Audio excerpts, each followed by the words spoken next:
Welcome into Real Biz. I'm your host, Bubba Startz, and with me today from Employment Disability Resources, Vicki Stewart. Vicki, welcome to the show. Thank you so much. Thanks for having me. It is absolutely my pleasure to have you on today. We're going to talk a lot about the foundation and everything that you're doing to help employers and those who are disabled to come together and to really change our community, especially here in South Dakota, where your foundation is based.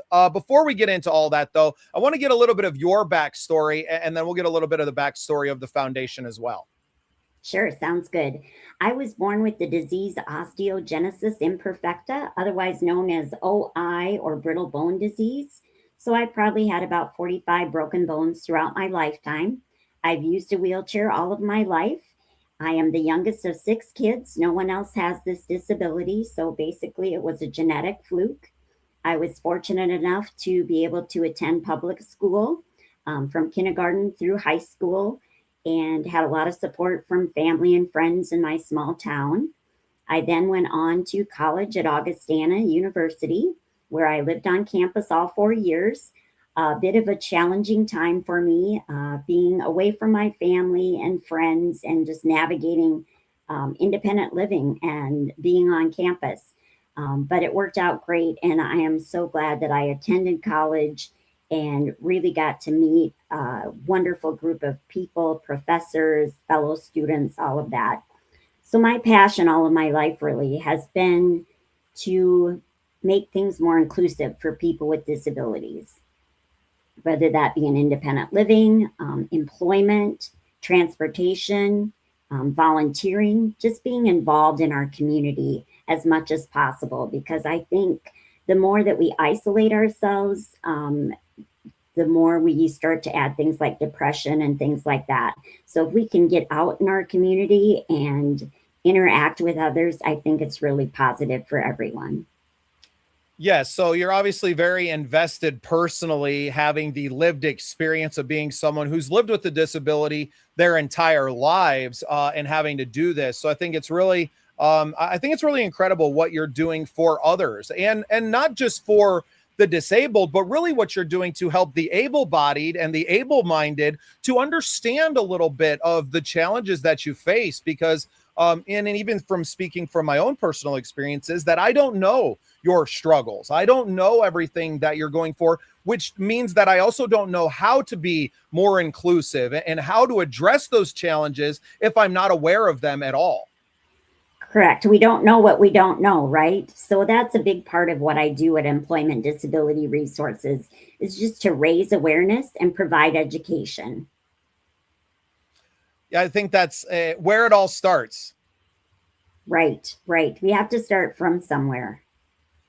So, Vicki, what is it inside of the foundation? And kind of let's get a little bit of the inception, I guess, and we'll kind of start from there of the foundation and what kind of spurned this on and what keeps it going.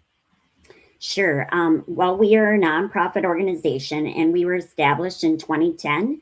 I became executive director in 2016. And really, it was established because a group of businesses realized that there was an untapped pool of people who could be employed, who could fill those empty spots in their businesses. And so they came together to form the board, and eventually our nonprofit was established. So we work directly with employers to provide education, awareness, and resources to promote the employment of people with disabilities. The unemployment rate for people with disabilities is almost double that of people without disabilities. So we know we have a lot of work to do. Well, no doubt, I think that a lot of employers are, I don't know that they're against hiring someone with a disability, right? But it poses certain challenges that they may not want to take on. And without the education and some of the resources behind it, which is really where your foundation is serving in that space, it can be very difficult for some of these people to understand, these owners and the CEOs and these people that are running a business that don't necessarily want to take on more that they have no idea about. Correct. Yeah, I think there's a lot of misconceptions out there. A lot of times people are fearful or uncomfortable. They're afraid that they might say the wrong thing or do the wrong thing. So that's a lot of what we try to promote is disability etiquette. How do you talk to someone who looks different than you, thinks differently than you? We really just want employers to see the skills and the abilities of people with disabilities, because I think a lot of times we tend to focus on a person's disability because a lot of times it's very visible. Sometimes the disability is not visible at all. But if we can really look at a person's talents and skills, that really means a lot. And I think one of those myths that is out there is that providing accommodations to an employee with a disability is going to cost a lot for that business. And statistics show that's just not true. Most accommodations cost nothing. And if there is a cost, it's typically $300 or less. And once you hire someone with a disability, we hear all the time that they're very faithful, loyal, dependable employees. So you're going to have that employee for a long time if you simply provide those accommodations. And we all know that the cost of turnover can be very high.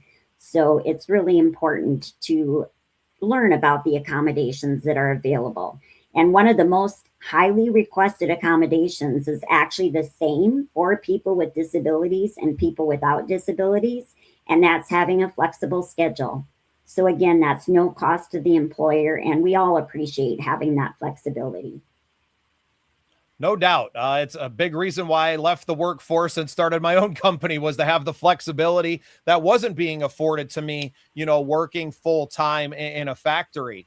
So, where does a business who is interested in employing someone with disabilities, where would you start with them as someone who knows nothing and coming to you fresh? What's really the point of entry for EDR? Yes, if they just reach out to me and we'll have that conversation. Communication is a huge, huge piece of this. Just to have that open, honest communication. I would probably ask where they're at. Have they ever employed someone with a disability? And if not, what can I provide to them? Do they want kind of an overall picture of some of those statistics about accommodations? Can I provide disability etiquette training to them and their staff? And then I'm able to connect them to resources in our community, like vocational rehabilitation, service to the blind and visually impaired. And they work directly with people with disabilities who are seeking employment. So then I can help make those connections and to make sure it's a good fit. Of course, not every person with a disability is going to fit into every job, but that's the way it is with people without disabilities too. So we really try to work on that and make those good fits. So, as someone who's obviously overcome a great many challenges in your personal life, do you feel that, being in this position as the executive director of the foundation, that it gives you a little bit of, I guess, an advantage into being able to look at the bigger picture, not just with the employers, but you're dealing with people with a very wide range of disabilities as well. It can be quite overwhelming, I'm sure, at times when you're trying to solve these problems, but you seem to me like someone who kind of relishes in that problem solving space. Yeah, you're right. You're right. I think my lived experience is very important in this position. And I hope to be an example for other people with disabilities who are seeking employment.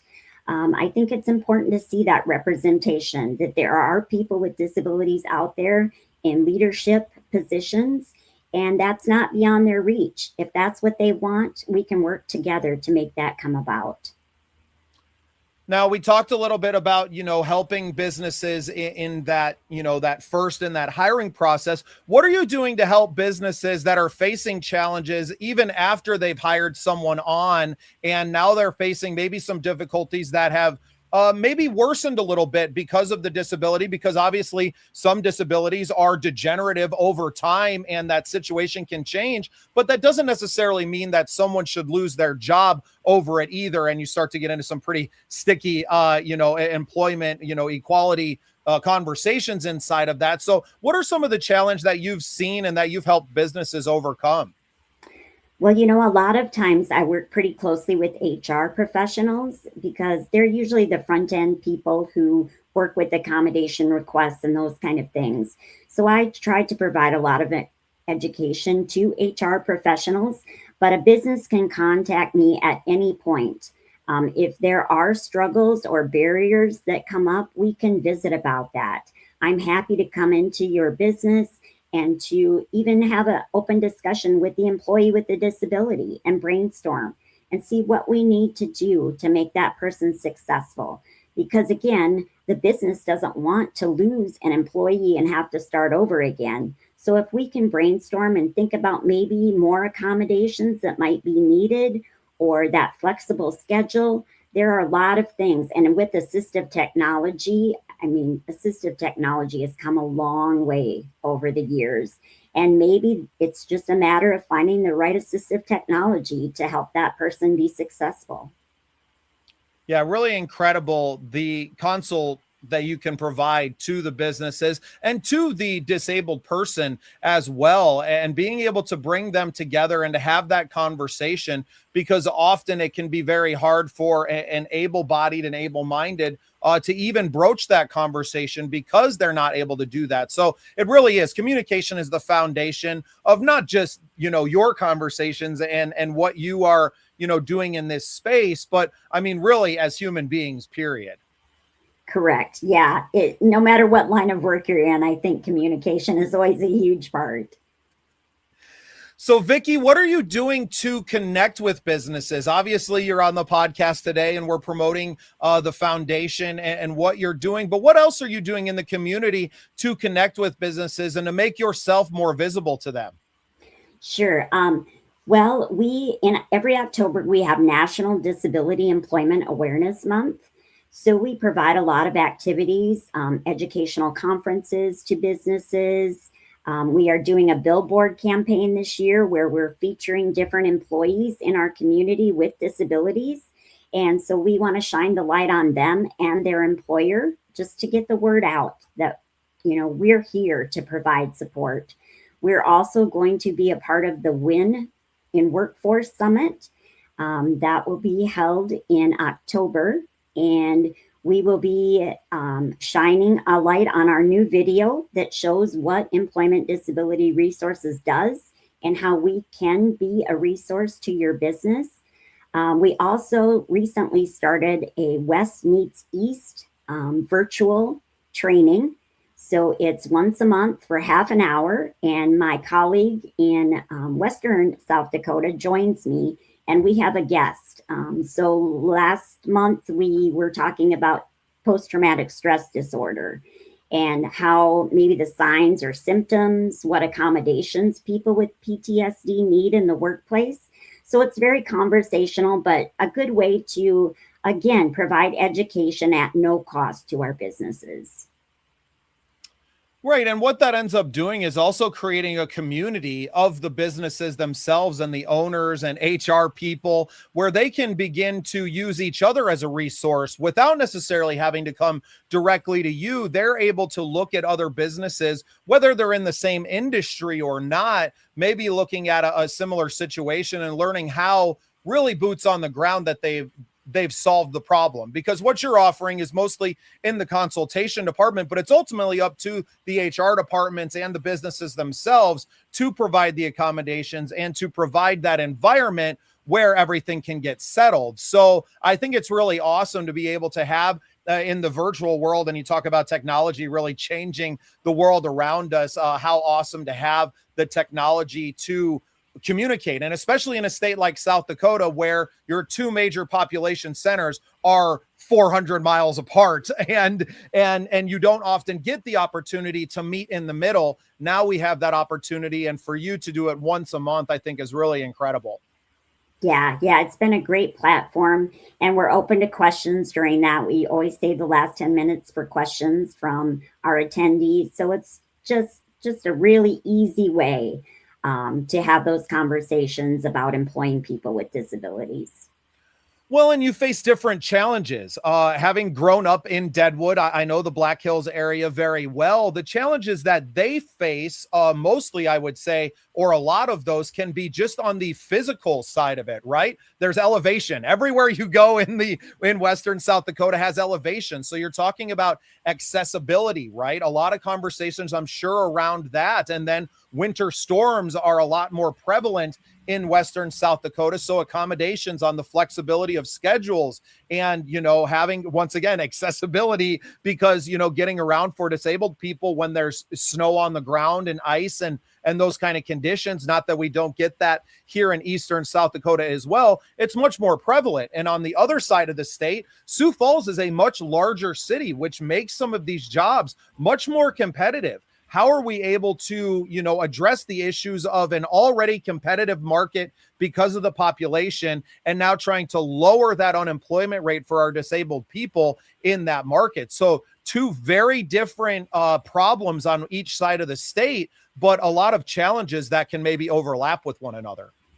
Right. And the Americans with Disabilities Act is so important. And I am happy to provide information to any business that wants more information.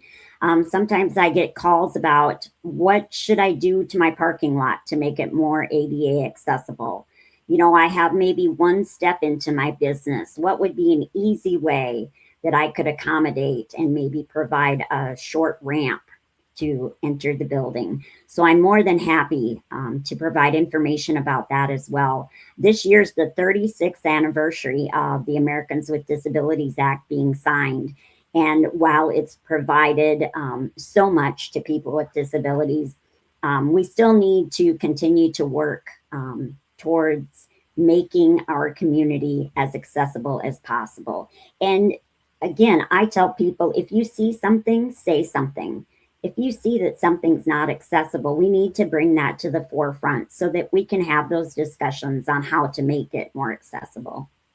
Well, and ultimately, you want to not just make it accessible, but to make it safe. The last thing we want for anyone is for someone to get hurt because the resources weren't directed to something that could have been problematic. And we see this a lot. Like I mentioned, growing up in Lee Deadwood area, a lot of these buildings are historic buildings as well. So retrofitting them is a very deep and can be a lengthy conversation to make sure that you are preserving the historic nature of that, but also making it accessible and bringing it into, the current age. So it can be very deep conversations. Sometimes there can be cost associated with the accessibility, but I have to imagine that there's a plethora of grants and things that are out there to help these businesses to offset some of those costs. There are definitely tax incentives available. So to provide a ramp, for instance, if you want to provide a ramp at your business, you can use deductions when you file your taxes to use that as a write-off.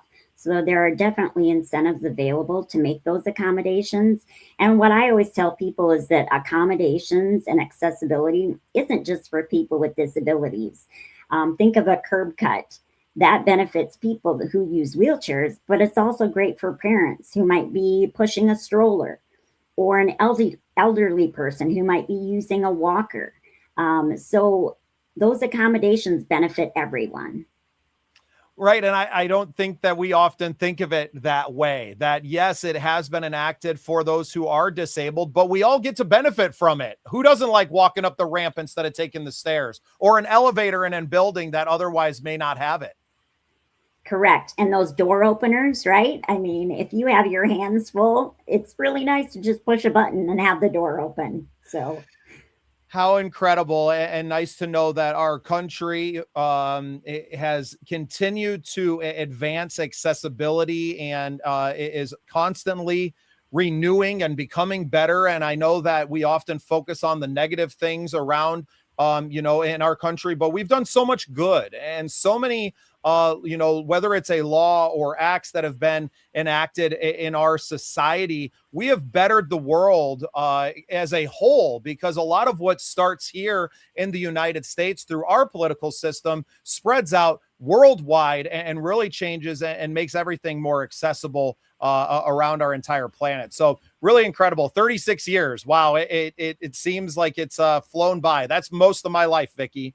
Yeah, same. Yeah, I was in college when it was signed into law. So definitely have seen some improvements, that's for sure. And another thing that I think people don't realize is that 1 in 4 people have some type of disability. So we are the largest minority group in the world, actually. And I also think that people forget you don't necessarily have to be born with a disability. You can acquire a disability through aging or illness or accident. So you could join this minority group at any time. Well, and what makes it so much different than any other minority like that, right? You're not born into it. You can fall into it quite literally sometimes because of a work-related injury, and now your entire life has been changed. And I think that's why we need to keep working together. Why I love what your foundation is doing for not just the disabled people, but for the businesses to bring that education side, because as you stated off the beginning, we don't know what we don't know. And for me to be able to provide a platform to have this conversation is really quite a treat for me. And I look forward to working with you in the future to continue to raise awareness, not just around your foundation, but around so many other issues that are affecting, like you said, the largest minority in the world. Great. Yes. And I so appreciate this because, it's word of mouth that really has an impact in the community here and at large. So we love to get the word out and have these conversations. It's important to talk about.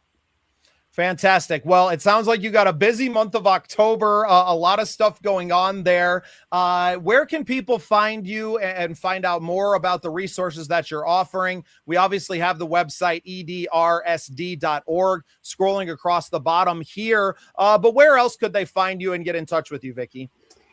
You can also, we're on Facebook, we're on LinkedIn. So please just type in Employment Disability Resources. You'll find us. You can give me a call, 605-215-1760.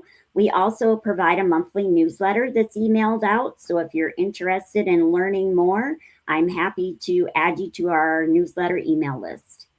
Well, fantastic. I'm going to go join the newsletter right now. Vicki, I'm so appreciative of your time. Thank you for coming on and sharing more about employment disability resources. And thank you for being part of the scene. Thank you.